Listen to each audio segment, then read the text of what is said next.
नमस्कार प्रिय दर्शकों, स्वागत है आप सभी का।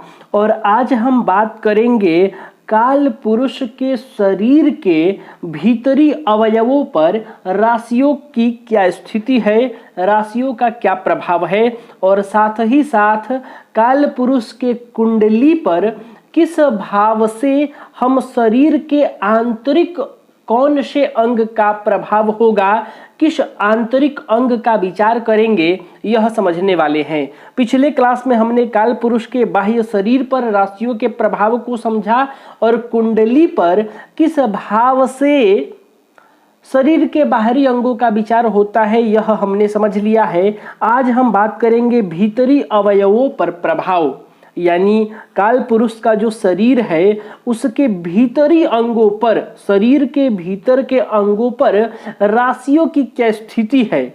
इस शरीर के बाहरी हिस्सों पर हमने राशियों की स्थिति को समझा, अब हम भीतरी अवयवों पर राशियों के प्रभाव को समझेंगे, फिर हम कुंडली पर समझेंगे।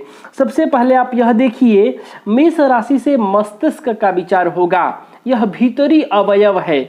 जैसे कि मेष राशि से हम सिर का विचार करते हैं, यानी किसी जातक के सिर का विचार करना है, सिर से संबंधित रोगों पर विचार करना है, तो हमें मेष राशि को देखना होगा, क्योंकि मेष राशि का जो प्रभाव पड़ता है वह सिर पर भी पड़ता है और सिर के भीतरी अवयव मस्तिष्क पर भी पड़ता है।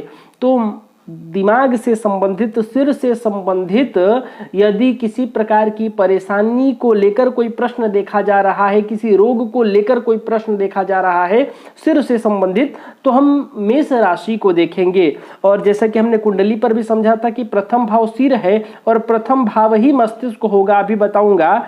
तो प्रथम भाव को देखना है और प्रथम राशि को देखना है, तो हमें मस्तिष्क से संबंधित जानकारी प्राप्त हो जाएगा और सिर से संबंधित जो भी प्रश्न हो, तमाम प्रश्न जो भी हो सकता है, रोग से संबंधित हो सकता है या किसी भी प्रकार की यदि कोई प्रश्न बनता है मस्तिष्क से संबंधित, तो मेष राशि से देखा जाएगा। वृषभ राशि कंठ, टॉन्सिल आदि से संबंधित है, यानी इनका जो विचार करना पड़े तो वृषभ राशि को देखना है। मिथुन राशि फेफड़े और श्वास से संबंधित कोई प्रश्न हो तो मिथुन राशि को देखना है।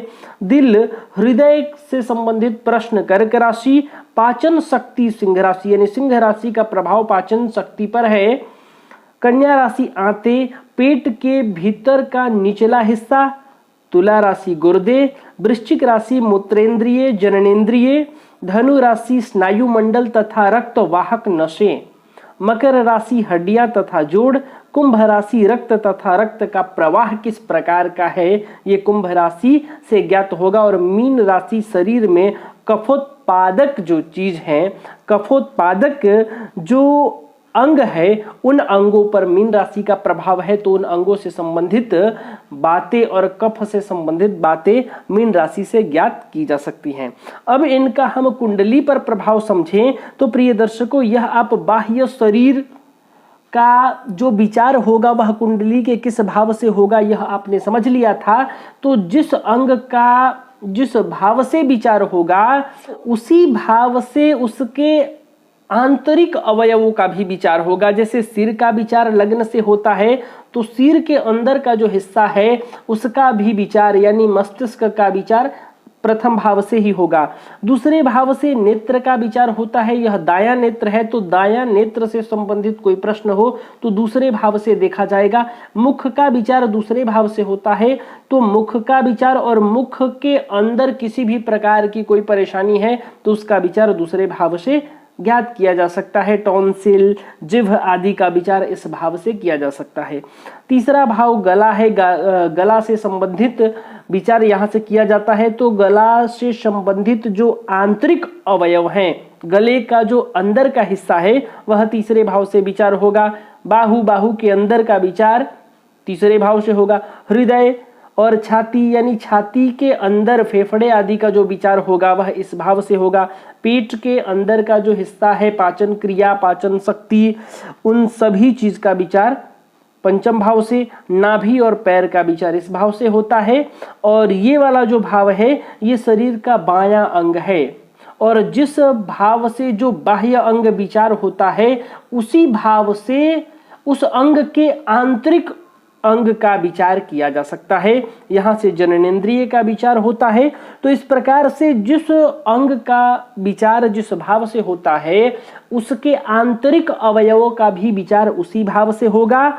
और राशियों के बारे में बात करें तो आपको यह याद रखना है, विशेषकर यह जो विषय है ये टॉपिक आपको रोग से संबंधित फल कथन में सहायता देंगे। यानी जब भी हमें रोग के बारे में विचार करना है या किसी रोग के होने की आशंका में या कोई रोग हो गया है तो उसको ठीक करने के पर्पस से यदि कोई प्रश्न बनता है जो हेल्थ को लेकर होगा तो आपको ये और ये दोनों वीडियो जो है आंतरिक अवयवों पर प्रभाव और बाह्य शरीर पर प्रभाव क्या हो रहा है राशि का और कुंडली का किस भाव से विचार किया जाएगा, ये दोनों ही प्रश्न आपको क्लियर कर लेना चाहिए। इन दोनों ही बातों को याद रखना चाहिए और तब जाकर विचार करना चाहिए। तो प्रिय दर्शकों, मैं उम्मीद कर रहा हूं कि अब आप भीतरी अवयवों पर प्रभाव किस प्रकार का है, किस राशि का प्रभाव है, यह भी आपने समझ लिया, कुंडली पर भी समझ गए और बाह्य शरीर पर किस प्रकार का प्रभाव है, किस राशि का प्रभाव है, आप यह भी पिछले वीडियो में से समझ लिया होगा। तो प्रिय दर्शकों, आज के लिए बस इतना ही। तब तक के लिए हमें अनुमति दीजिए। नमस्कार।